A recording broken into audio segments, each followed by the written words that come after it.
Guerra y paz, de León Tolstoy. Primera parte. Capítulo 21.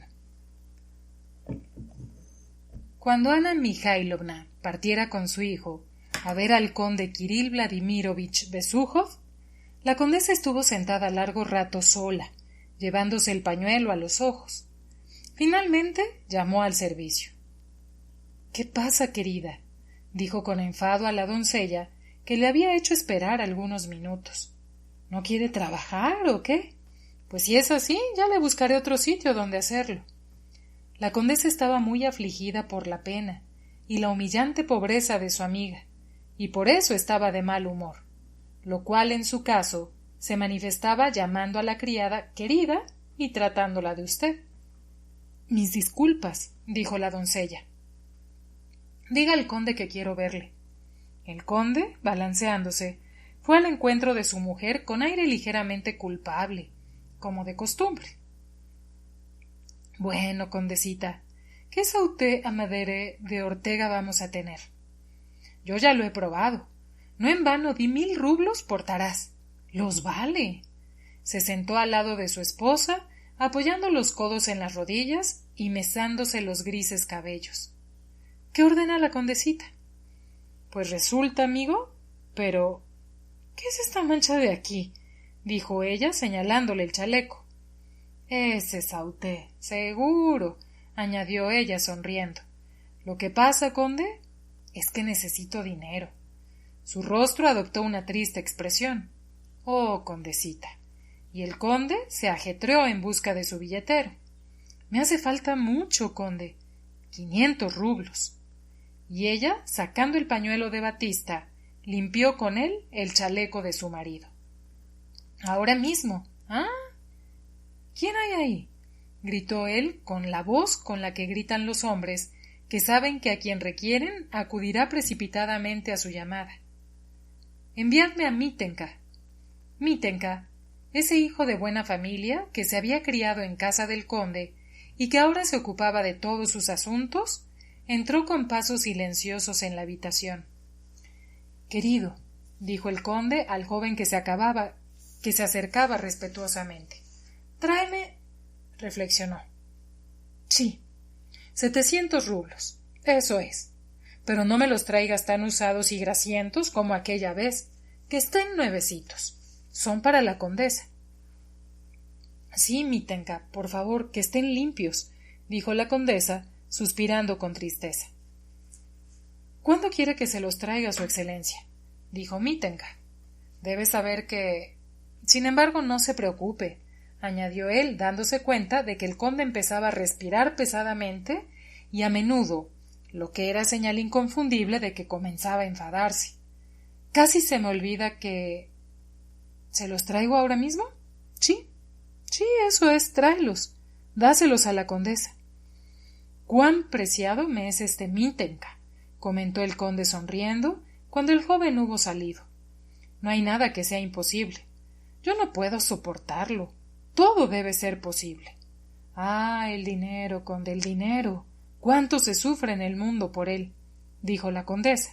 Pero este dinero me es muy necesario. ¿Usted, condesita? Es una famosa despilfarradora, dijo el conde, y besando la mano de su esposa, se volvió a su despacho. Cuando Anna Mikhailovna volvió de casa de Besújov, la condesa ya tenía el dinero en su poder y guardaba los billetes nuevos sobre la mesa, tapados por el pañuelo. Anna Mikhailovna advirtió que a la condesa algo le inquietaba y que tenía aspecto apesadumbrado. —¿Qué tal, amiga mía? —preguntó la condesa. ¿En qué situación tan terrible se encuentra? No conoce a nadie. Está tan mal, tan mal. Solo he estado con él un momento y no he podido decirle ni 2 palabras. Annette, por Dios, no me lo rechaces —dijo de pronto la condesa, ruborizándose, lo que resultaba tan raro en aquel rostro delgado y carente ya de juventud, sacando el dinero de debajo del pañuelo. Anna Mikhailovna entendió instantáneamente de qué se trataba y se agachó para en el momento preciso abrazar cariñosamente a la condesa. Es para Boris, para su equipo, de mi parte. Anna Mikhailovna ya la abrazaba y lloraba. La condesa también lloraba. Lloraban porque estaban unidas, y porque eran buenas, y porque ellas, amigas de la infancia, se ocupaban de cosas tan bajas como el dinero, y porque su juventud había quedado atrás. Pero a ambas las lágrimas les fueron gratas.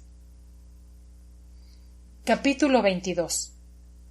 La condesa Rostova, con su hija y con ya gran parte de los invitados, estaba sentada en la sala. El conde hacía pasar a los invitados masculinos a su despacho y les mostraba su colección de pipas turcas. De vez en cuando salía y preguntaba: ¿No ha llegado? Esperaban a María Dmitrievna Ajrosimova, conocida en sociedad como el terrible dragón, dama que no era conocida por su fortuna ni por sus títulos, sino por su espíritu franco y por su conversación sincera y directa. María Dmitrievna era conocida de la familia del zar y de todo Moscú y todo San Petersburgo, y ambas ciudades la admiraban, aunque por lo bajo se reían de su rudeza y contaban anécdotas sobre su persona. A pesar de eso, todos, sin excepción, la apreciaban y temían. En el despacho lleno de humo se hablaba de la guerra que se había declarado a través de un manifiesto y sobre el reclutamiento. El manifiesto aún no lo había leído nadie, pero todos estaban enterados de su aparición. El conde estaba sentado en una otomana, entre 2 vecinos fumadores y parlanchines. El mismo conde no fumaba ni hablaba, pero inclinando su cabeza, bien a un lado, bien al otro, miraba con visible satisfacción a los fumadores y escuchaba la conversación de sus 2 vecinos, que él había propiciado. Uno de los interlocutores era un civil cuyo delgado rostro afeitado era arrugado y bilioso, un hombre que ya rondaba la vejez, aunque fuera vestido como el joven más a la moda. Estaba sentado con las piernas en la otomana, como habitual de la casa, y con la pipa profundamente enterrada en un costado de la boca. Aspiraba el humo violentamente y entornaba los ojos. Era un conocido maldiciente moscovita, el viejo solterón Shin Shin, primo hermano de la condesa, una lengua viperina, según se decía en los salones moscovitas. Daba la impresión de que tenía que descender al nivel de su interlocutor para hablar. El otro era un oficial de la guardia, fresco y de piel sonrosada, impecablemente lavado, abotonado y peinado, que sujetaba la pipa en el centro de la boca y con los rosados labios aspiraba suavemente el humo y lo echaba a través de su hermosa boca formando anillos, como si ésta estuviera en gran medida destinada a la producción de estos anillitos. Era el teniente Berg, oficial del regimiento de Semyonov, junto con el que Boris partiría a incorporarse a filas y con el que Natasha irritaba a Vera, su hermana mayor, llamándole su novio. Berg había llevado la conversación acerca de la guerra a sus propios asuntos, profundizando en sus planes militares futuros, y estaba visiblemente muy orgulloso de poder conversar con alguien tan renombrado como Shin Shin. El conde estaba sentado entre los dos y escuchaba con atención. La diversión preferida del conde, a excepción de jugar al Boston, que le encantaba, era encontrarse en la posición de oyente cuando conseguía incitar la conversación entre dos interlocutores agudos y charlatanes. Aunque Berg no era muy hablador, el conde advirtió en los labios de Shin Shin una sonrisa burlona, como si estuviera diciendo: «Mirad cómo asuso a este oficialillo». Y el conde, que no albergaba ninguna animadversión hacia Berg, se consolaba al no hallar mala intención en las palabras de Shin Shin. «¿De modo, padrecito? Mi muy estimado Alfons Karlovich», decía Shin Shin, burlándose y uniendo lo que constituía una peculiaridad de su discurso, las expresiones rusas más chabacanas con las más refinadas frases francesas. «¿Usted cuenta con tener rentas del Estado y un pequeño ingreso de su compañía?» «No, Piotr Nikolayevich, solo quiero demostrar que en caballería se tienen muchas menos ventajas que en infantería. Considere usted, Piotr Nikolayevich, ¿cuál es mi situación?» Berg hablaba siempre de forma precisa, tranquila y cortés. Su conversación siempre trataba de sí mismo, y siempre callaba pacientemente cuando se hablaba de cualquier otra cosa que no tuviera relación directa con su persona. Y podía guardar de este modo silencio durante horas, sin sentir ni provocar en los demás ni el más mínimo embarazo. Pero tan pronto como la conversación trataba de su persona, comenzaba a hablar prolijamente y con evidente placer. «Considere mi situación, Piotr Nikolayevich. Si estuviera en la caballería, no cobraría más de 200 rublos cada 4 meses, incluso con el grado de teniente, y ahora gano 230, decía él, con una sonrisa alegre, amable y egoísta, mirando a Shin Shin y al conde como si fuera evidente para él que su éxito siempre fuera a constituir el objeto de la envidia del resto. El conde miraba a Shin Shin, esperando que pronto empezara a asaetarle con su afilada lengua. Pero Shin Shin callaba. Lo único que hacía era reír. El conde también reía. Además, Piotr Nikolaevich, pasando a la guardia, me mantengo a la vista, continuó Berg. Las vacantes en infantería de la guardia son muy frecuentes. Además, ustedes mismos considerarán cómo puedo acomodarme con 230 rublos. Él calló y continuó triunfal. E incluso ahorro y le envío dinero a mi padre. Y dejó escapar un anillito de humo. El saldo está claro. El alemán siega el trigo aún con el tilo de una hacha. Como dice el proverbio, dijo Shin Shin, metiéndose la pipa en el otro lado de la boca y guiñando un ojo al conde. El conde se echó a reír a carcajadas. Los otros invitados, viendo que Shin Shin dirigía la conversación, se acercaron para escuchar. Berg, sin reparar en la indiferencia ni en la burla, relató extensa, detallada y precisamente que el paso a la guardia ya le suponía una ventaja sobre sus compañeros de cuerpo, que en tiempo de guerra el jefe de la compañía podía morir, y que él, que era el más antiguo de la compañía, podía convertirse en jefe con gran facilidad, y que en la compañía todos le querían, y que su padre estaba muy orgulloso de él. Todos los oyentes esperaban junto con el conde que algo hilarante sucediera, pero no sucedió. Berg se deleitaba en contar todo aquello, y parecía que ni siquiera se imaginara que los demás pudieran tener sus propios intereses. Pero todo lo que él contaba era tan grato, tan pausado, era tan evidente la ingenuidad de su juvenil egoísmo, que desarmó a todos sus oyentes e incluso el propio Shin Shin dejó de reírse de él. No le parecía digno siquiera de una conversación. Bueno, querido, Tanto en infantería como en caballería, usted llegará lejos, se lo pronostico. Le auguro una brillante carrera, dijo él, dándole una palmada en la espalda y quitando las piernas de la otomana. Berg sonrió de felicidad. El conde y el resto de los invitados detrás de él salieron hacia la sala. Capítulo 23. Era el momento antes de una comida memorable en el que los invitados de gala no comienzan largas conversaciones en espera de la invitación a sentarse, pero en el que a la vez consideran necesario moverse y no permanecer en silencio, para demostrar que no sienten ninguna clase de impaciencia por sentarse a la mesa. Los dueños de la casa miran a la puerta y de vez en cuando intercambian miradas. Los invitados intentan adivinar por estas miradas qué o a quién esperan. A un importante pariente que se retrasa o a un plato que aún no está a punto.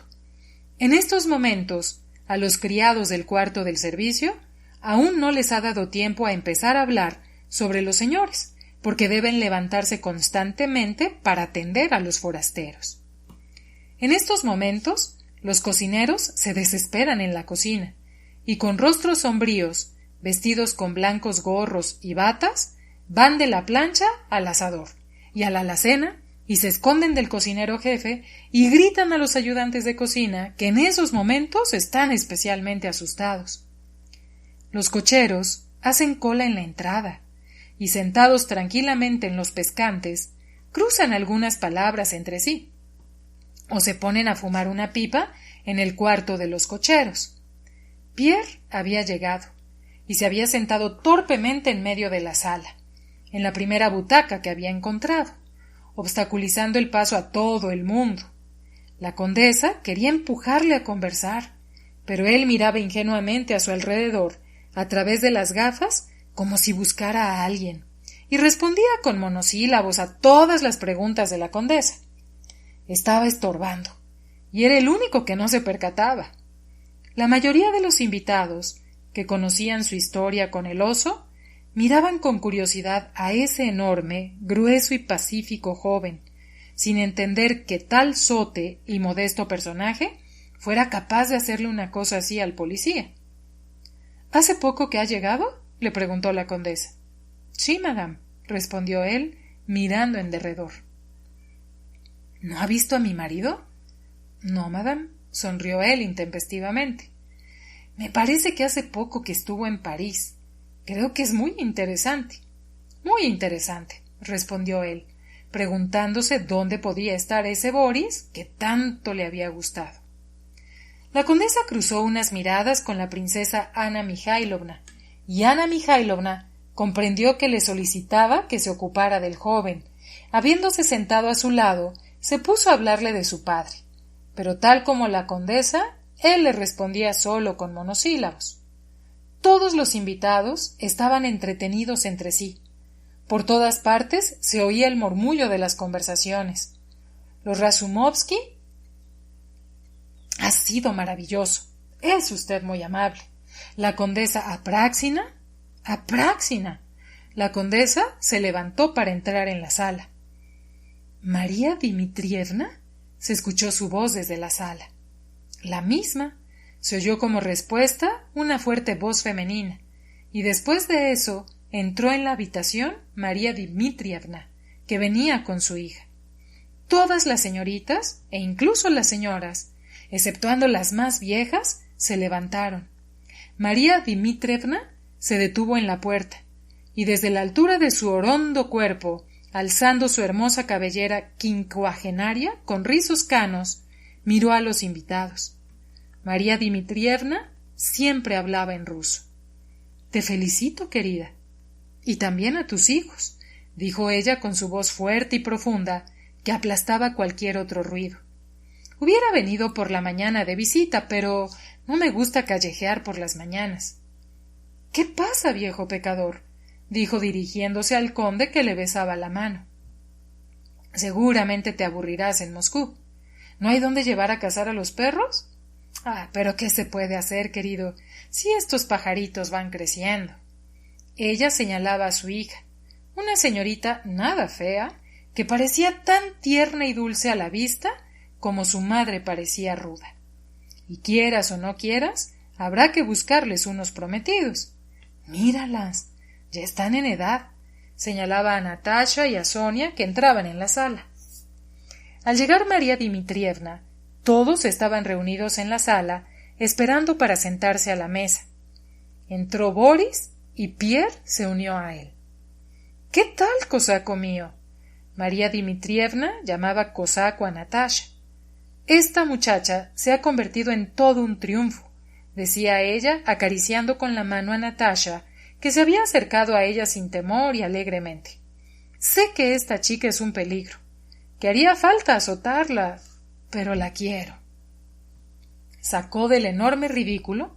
El ridículo de María Dmitrievna era conocido por todos por la abundancia y variedad de su contenido, unos pendientes de zafiros, en forma de pera, y habiéndoselos dado a la radiante y ruborizada Natasha, la dejó, y advirtiendo la presencia de Pierre, se dirigió a él. Querido, ven aquí, dijo ella con voz fingidamente suave y fina, como se habla a un perro al que se quiere reñir. Ven aquí, querido. Pierre se acercó asustado, pero mirándola con alegría y timidez de colegial a través de las gafas, como si él mismo quisiera participar igual que los demás en el jolgorio. Ven, ven, querido. Yo era la única que le decía la verdad a tu padre cuando él era poderoso, y está de Dios que también te la diga a ti. Ella guardó silencio. Todos callaron, esperando lo que iba a venir, y sintiendo que sólo iba a ser la introducción. Muy bonito. No puedo decir más. Muy bonito, joven. Su padre en el lecho de muerte, y él se entretiene sentando a caballo a un policía sobre un oso. ¡Qué vergüenza, querido! ¡Qué vergüenza! Sería mejor que te fueras a la guerra. Ella se volvió y le dio la mano al conde, que apenas podía contener la risa. Pierre se limitó a hacerle un guiño a Boris. Bien, vamos a la mesa. Creo que ya es hora, dijo María Dmitrievna. Delante fueron el conde y María Dmitrievna, después la condesa, que iba del brazo de un coronel de húsares, una persona muy necesaria, dado que Nikolai debía incorporarse a su regimiento. Anna Mikhailovna con Shin. Berg le dio el brazo a Vera. Julie, la hija de María Dmitrievna, siempre sonriendo y elevando los ojos, que no se había retirado del lado de Nikolai desde que había llegado, fue con él a la mesa. Tras ellos iban en fila otras parejas, extendiéndose por toda la sala, y al final del todo, los niños, de uno en uno, los preceptores y las institutrices. Los criados se pusieron en movimiento. Hubo ruidos de sillas y en los coros comenzó a sonar la música, y los invitados se instalaron en sus asientos. El sonido de la orquesta del conde fue sustituido por el ruido de los tenedores y los cuchillos, de las conversaciones de los invitados, de los suaves pasos de los canosos y venerables sirvientes. En uno de los extremos de la mesa, en la cabecera, estaba sentada la condesa. A su derecha estaba sentada María Dmitrievna y a su izquierda la princesa Anna Mikhailovna y otros invitados. En el otro extremo estaba sentado el conde. A su izquierda se sentaba el coronel de húsares, a su derecha Chin y otros invitados de sexo masculino. En uno de los lados de la larga mesa estaban los más mayores de los jóvenes, Vera al lado de Berg, Pierre al lado de Boris. En el otro lado, los niños con los preceptores e institutrices. El conde miraba a su mujer por encima de las copas, de las botellas y los fruteros, aunque en realidad sólo le era visible su alto tocado con cintas azules, y servía diligentemente vino a sus vecinos sin olvidar servirse él mismo. También la condesa desde detrás de las piñas dirigía, sin olvidar sus deberes de anfitriona, significativas miradas a su marido, cuya calva y rostro, por su color encarnado, contrastaban aún más violentamente con sus grises cabellos.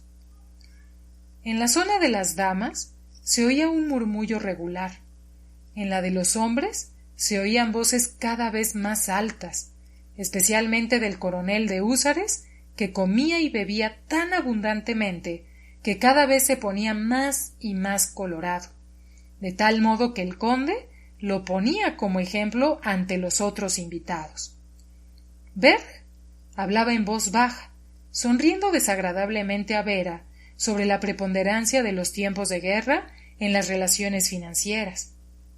Boris le iba diciendo a su nuevo amigo Pierre los nombres de los invitados que se sentaban a la mesa e intercambiaba miradas con Natasha, que estaba sentada enfrente suyo.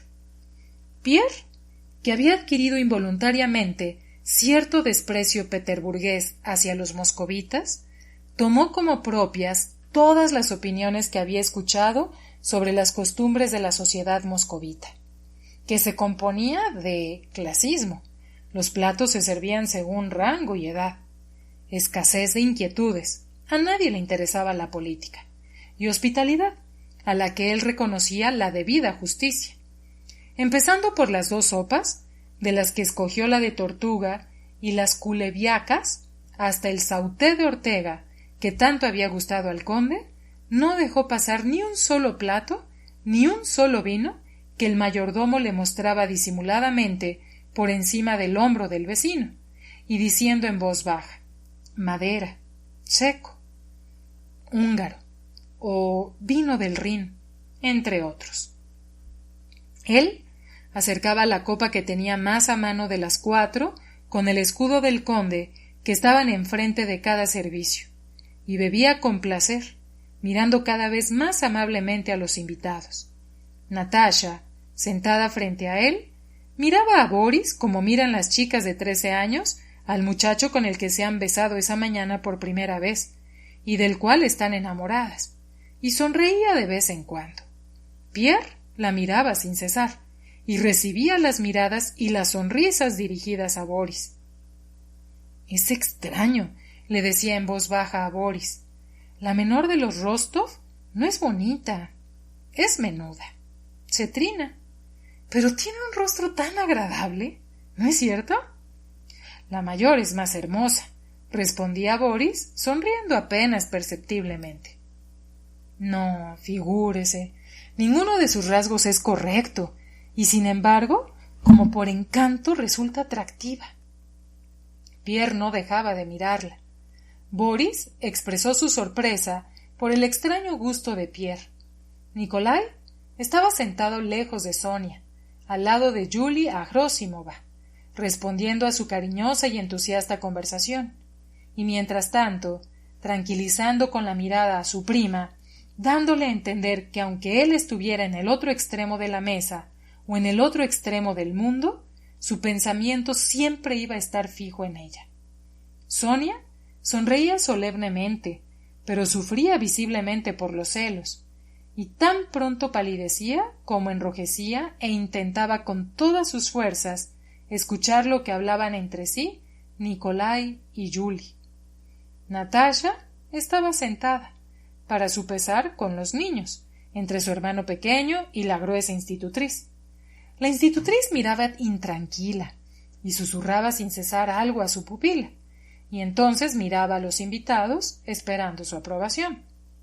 El preceptor alemán intentaba recordar todos los tipos de platos, postres y vinos, para describirlo todo detalladamente en una carta a sus parientes de Alemania, y se ofendía mucho cuando el mayordomo no le servía de la botella envuelta en una servilleta.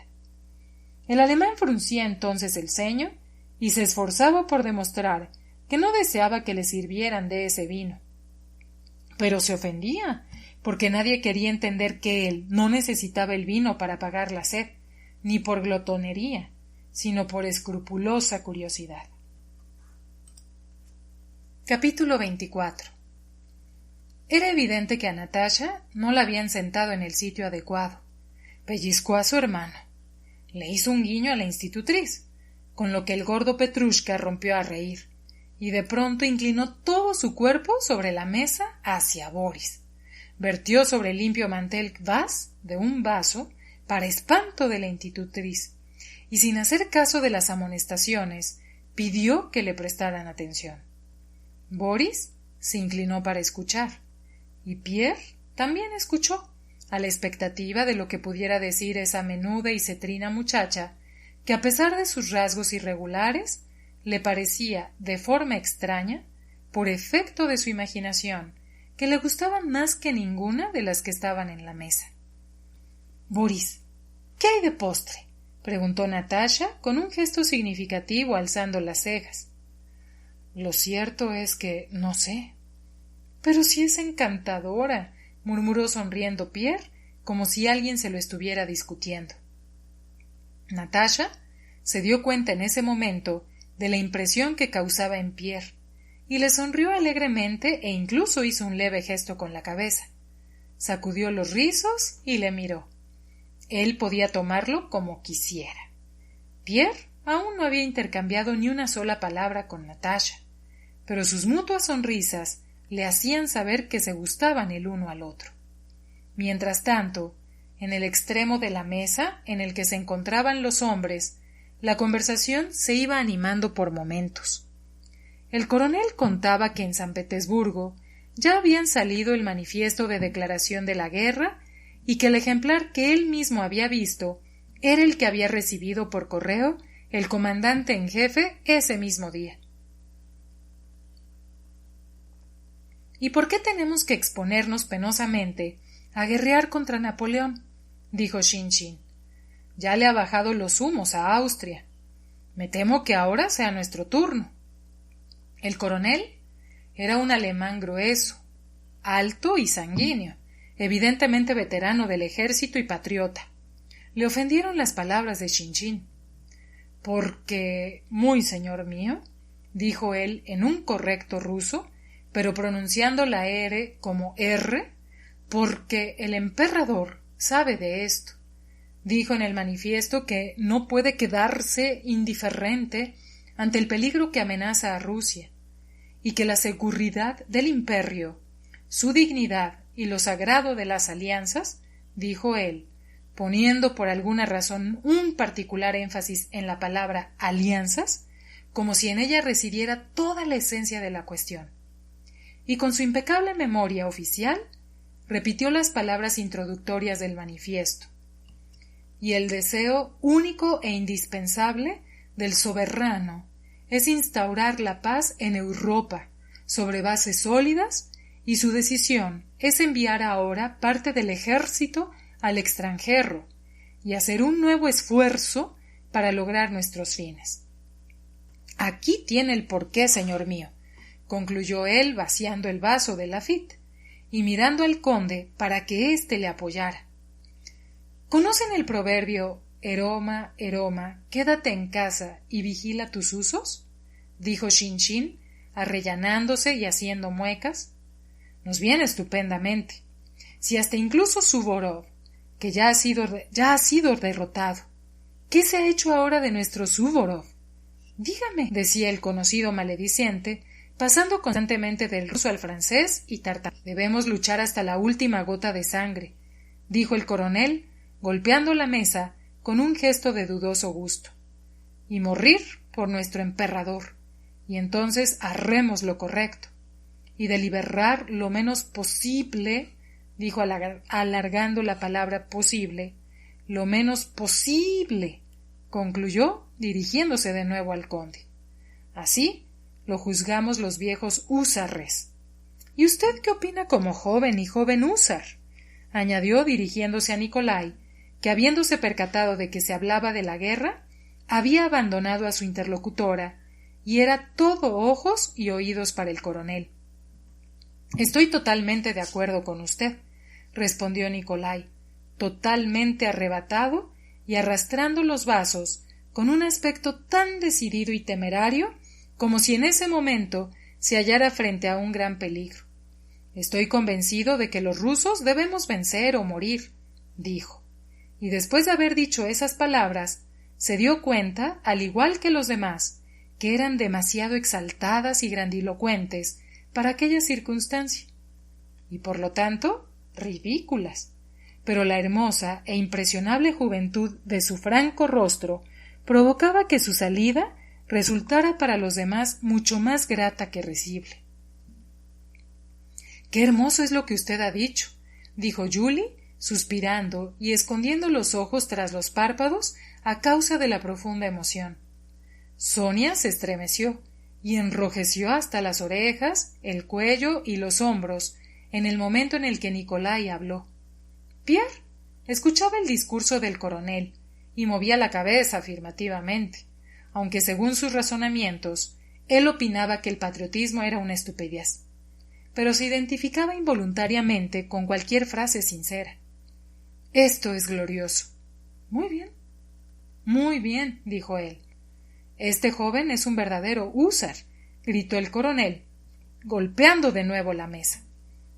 «¿Por qué hacen tanto ruido?», se escuchó de pronto la voz debajo de María Dmitrievna.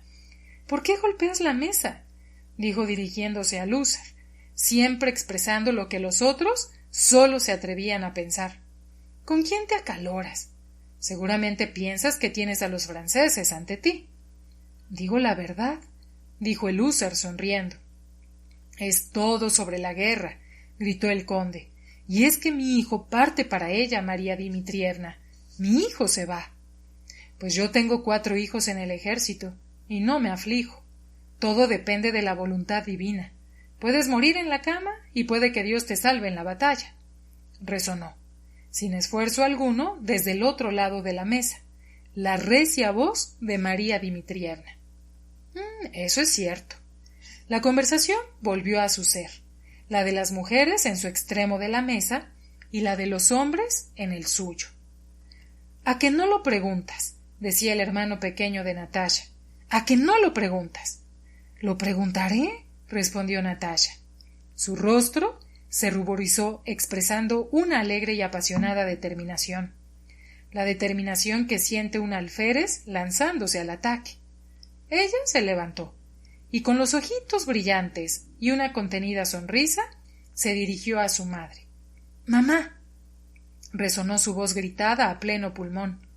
«¿Qué te sucede?», preguntó la condesa asustada, pero habiendo visto en el rostro de su hija que era una chiquillada, le hizo un severo gesto con la mano, a la vez que le hacía señas severas y amenazadoras con la cabeza. La conversación se apagó. «Mamá, ¿qué hay de postre?». La vocecilla, intencionadamente inocente, se elevó aún con mayor decisión sin allanarse. La condesa quería fruncir el ceño, pero una involuntaria sonrisa de afecto a su hija favorita se asomó a sus labios. María Dmitrievna la amenazó con el grueso dedo. «Cosaco», dijo ella amenazadoramente. La mayor parte de los invitados miraba a los mayores, no sabiendo cómo tomar aquella salida. «Ya verás tú», dijo la condesa. «Mamá, ¿qué hay de postre?», gritó Natasha, ya valiente y alegremente caprichosa, dándose cuenta de que su salida iba a ser bien recibida. Sonia y el gordo Petya escondían la risa. «¿Ves cómo le he preguntado?», le susurró Natasha a su hermano pequeño, sin dejar de mirar a su madre y sin cambiar la expresión inocente de su rostro.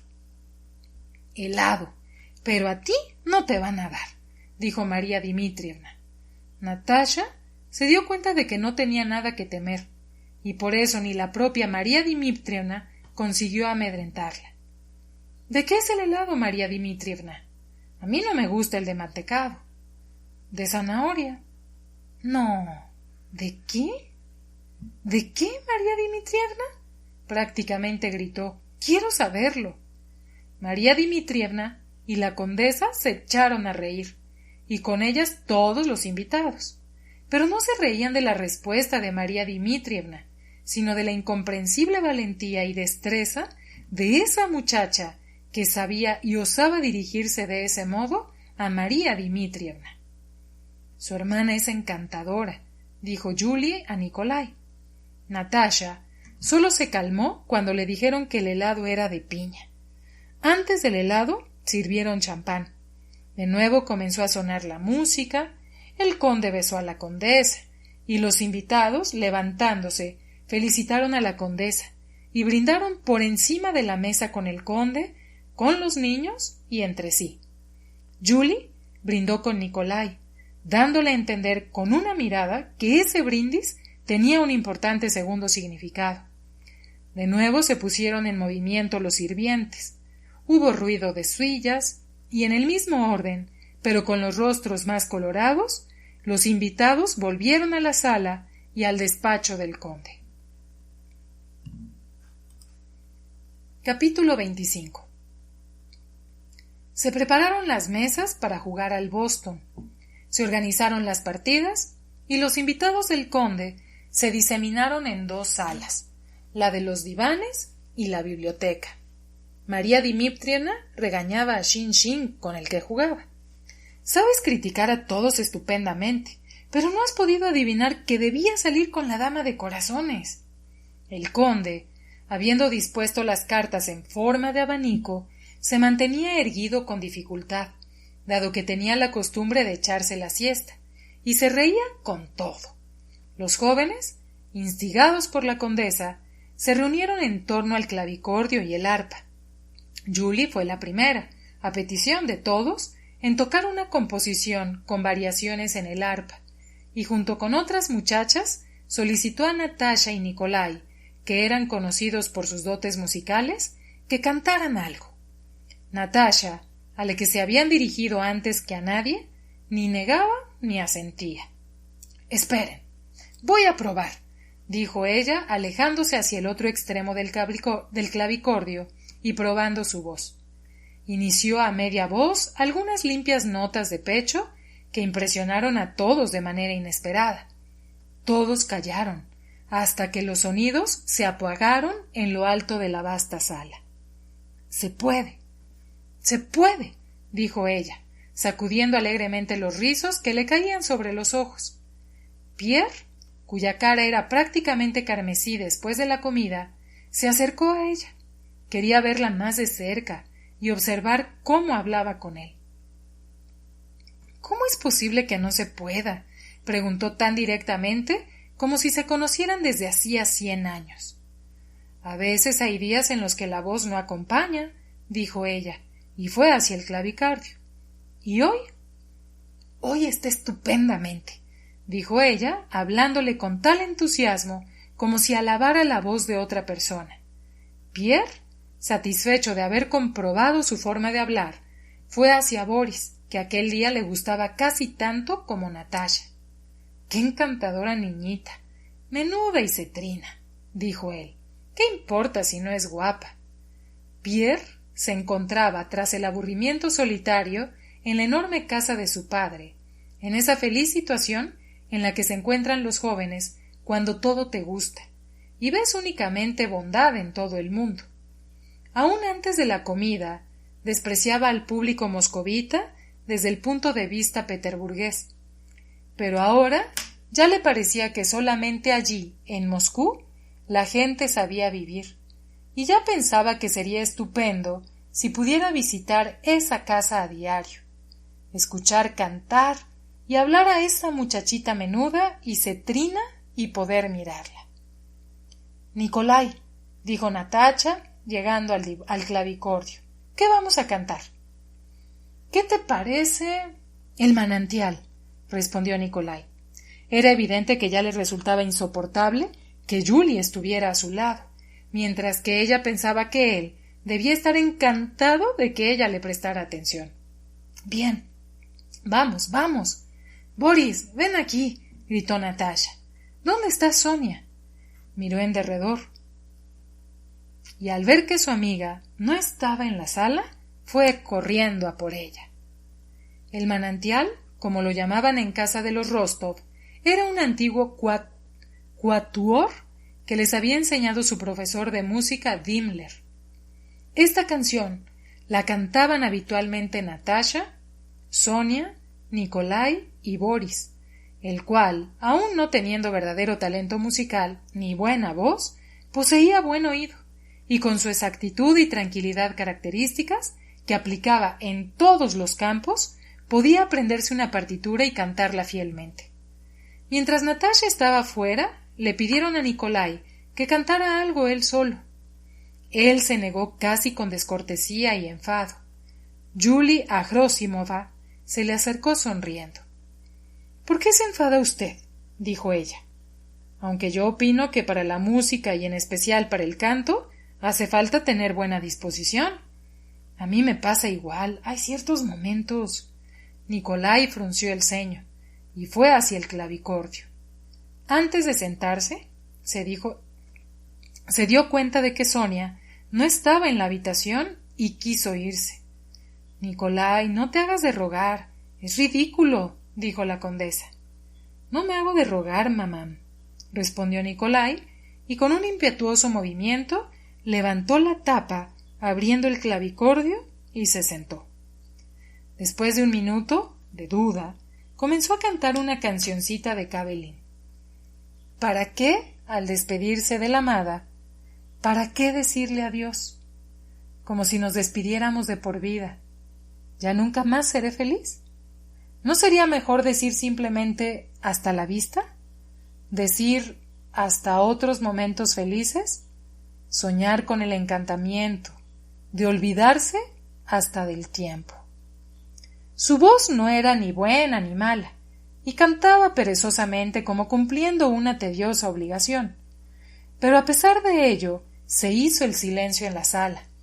Las señoras mecieron la cabeza y suspiraron, y Pierre cubrió sus dientes con una débil y tierna sonrisa que era particularmente ridícula en su grueso y pletórico rostro, y así permaneció hasta el final de la canción. Julie, con los ojos cerrados, suspiró de tal modo que se la oyó en toda la sala. Nikolai cantaba con ese sentido de la medida que no había logrado en toda su vida, y que en arte no se adquiría con ningún estudio. Cantaba con tal delicadeza y libertad que mostraba que no tenía que hacer ningún esfuerzo, y que cantaba tal como hablaba.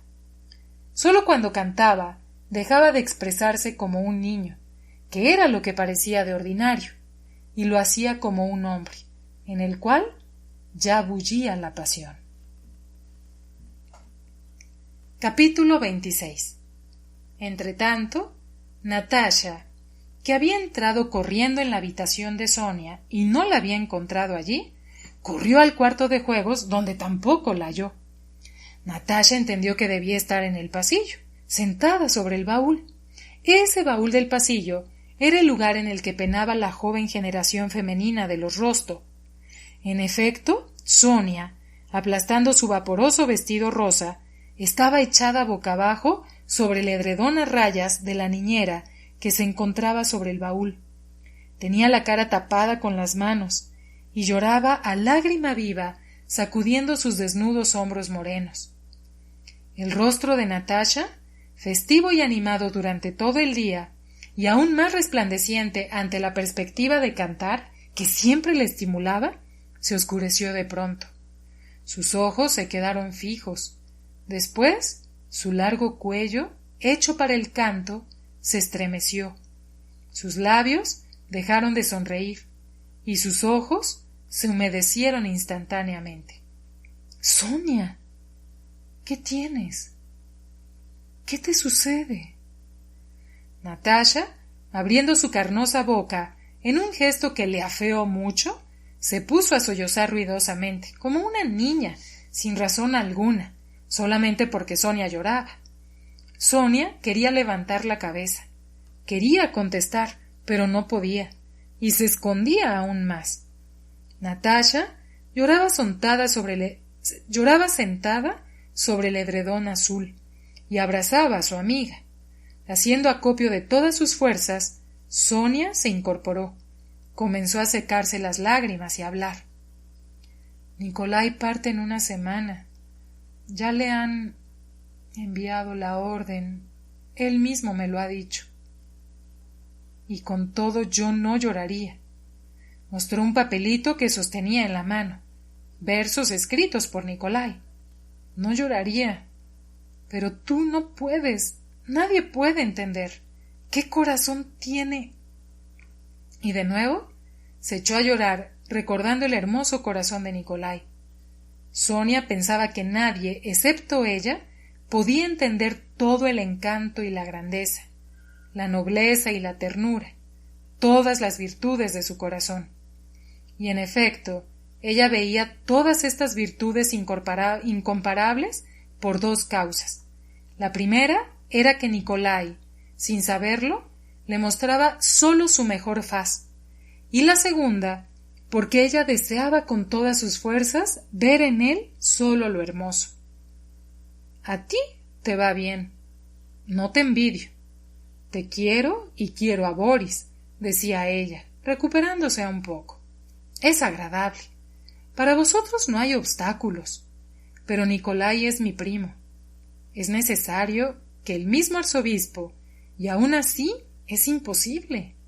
Y además, si mamá, Sonia consideraba y llamaba a la condesa madre, dirá que arruino la carrera de Nikolai, que no tengo corazón y que soy una desgraciada, y juro por Dios, se santiguó, que la quiero tanto a ella y a todos vosotros.